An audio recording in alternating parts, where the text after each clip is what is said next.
Hello there. So, like I said, past couple of weeks we did a vacation in Florida, and when you go to Galaxy's Edge, and by the way, I just want to say, the last time I was at Galaxy's Edge, Rise of the Resistance was not open, but it was this time, and let me just say, that is the coolest ride in the history of theme park rides. It was absolutely fantastic and worth the long wait in line that we had. But anyway, another great thing to do at Galaxy's Edge, and I've done a video on this before because we've done it before on our first trip to Galaxy's Edge, is to go to Savi's and build a lightsaber. So, if you remember in my previous video, which I'll probably link at the end, did a review, was I built this one.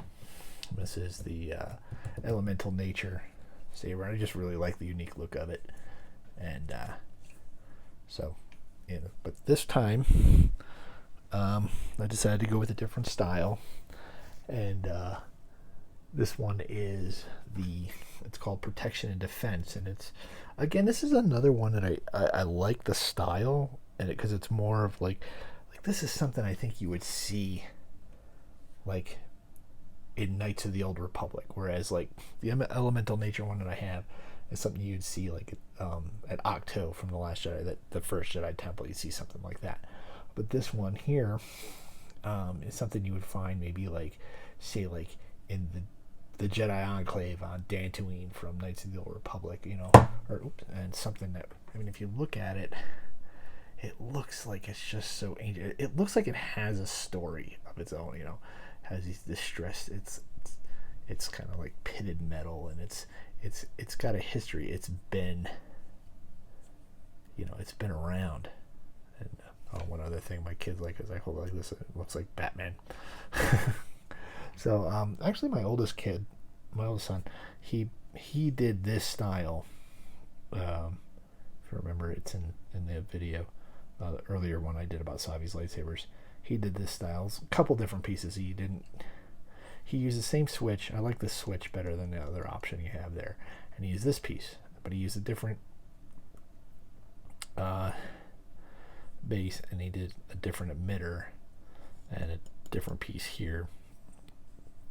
But so I just went with different pieces, and I really like this because it kind of looks like it's like some ancient runes on it or something. And it's it just looks really neat. It's got some neat little stuff here. Kind of looks like a popet, but the emitter is really nice. And like I said, you look at it, it looks like it looks like it's been beat up and everything else. It's just, it looks old. Now, if you go with the others, like Protection and Defense, I'm sorry, not Protection and Defense, Peace and Justice, and Power and Control, those are more something like you'd see in the original trilogy. And they look great. They look modern. Actually, both of my kids have done one of each style. My oldest this time, instead of doing Protection and Defense, he did Peace and Justice, and it looks almost like Luke's lightsaber. It's really nice looking. And my youngest did Power and Control the first time, and this time he went with Elemental Nature, and he did one. It almost looks like mine, except for one different piece, and it looks pretty cool. I got to admit, he did a good job. But again, I just love this look. I mean, this is something like you'd see a Jedi in like Knights of the Old Republic using, and it's really neat. And I love that, this time I also went with a different color. Just my first one was blue, and so I'll put that in there. This one is green. So again, it'll look nice on the wall. I don't have a green lightsaber on the wall, so I can do that. One thing I do like about this one too is like when there's no blade in it, and you do this, it's got that sound where it's malfunctioning. And like I said in my previous video of the Legacy sabers, I'll bring up my Vader here. And I love this saber too. It's a great saber. It's got like, it's Vader's lightsaber, and that's what you get with the Legacy sabers. You get that that legacy that was this particular person's. Like it's Mace Windu's, or it's Count Dooku's, or Ahsoka's, or Leia's, or Kylo Ren's. All the different ones that they have. The Temple Guards are, and they're cool. I like them. What I like about the Savi saber, and it's, there are people out there that don't like them, and that's fine. This is just, this is what I like about it. Is like, for this, I can come up with a story of whose lightsaber this was and what they did, kind of thing. And so it leaves it up to my imagination a little bit more, and I can make a cool story. I can invent a history in the Star Wars universe for this saber, or I can invent a history for this lightsaber as well. And that's just something that's great for me, is to just let your imagination kind of run wild. And I mean, if you look at the sizes and the thickness for a Force Effects saber, I've done this before, they're very similar, in thickness, so they're very comparable. I mean, and I will admit, this is not an inexpensive souvenir to get. I think the price for these now is like $220. But I mean, you think about it. If you look in my room tour, I have a Kylo Ren Black Series Force Effects saber, and that's $200. My double-bladed Maul saber was $200.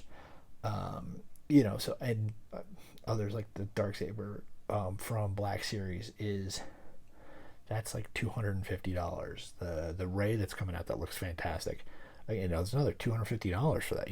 So the price for these is comparable to what you get. Plus, and I do have a video of our experience the first time we did it at Disneyland.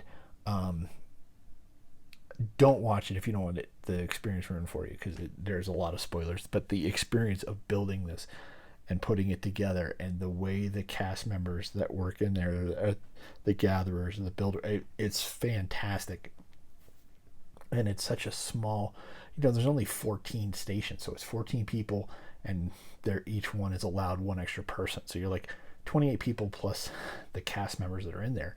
It's a very intimate experience, and it's a lot of fun, and it's just really cool to do.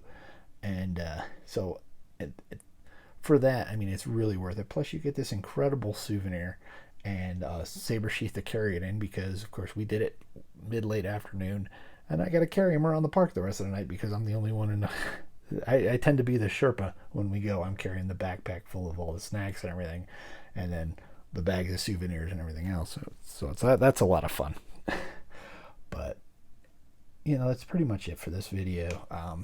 Again, I'll link to the first review I did for the Savi saber, and there you can see how where I pull it completely apart, so you can see where the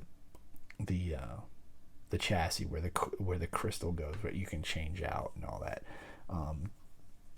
I don't want to do another nuts and bolts. I just wanted to look at this one and give a quick review, and I just, like I said, I just like to marvel at it. I really do like this, and now I'm gonna spend some time putting up new holders so I can put all of these on the wall.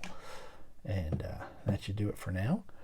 Thanks so much for watching. If you're new here, please consider subscribing. If you're already subscribed, thank you so much. I do always appreciate it. Leave a comment below. What do you think? Do you prefer the Legacy sabers to a Savi saber? Do you like the Savi saber better than the Legacy, because you can get similar things like this and not have to go to Disney to get it? Just what's your preference? I would like to hear. It's okay. You can like one and not the other. For me, it's, we all collect differently. We all have different tastes, and it's something to be celebrated, to be honest with you. But that's it for now. Thanks again, and leave a like, all that good stuff, on YouTube. And until next time, may the Force be with you. Remember, the Force will be with you always. The Force will be with you.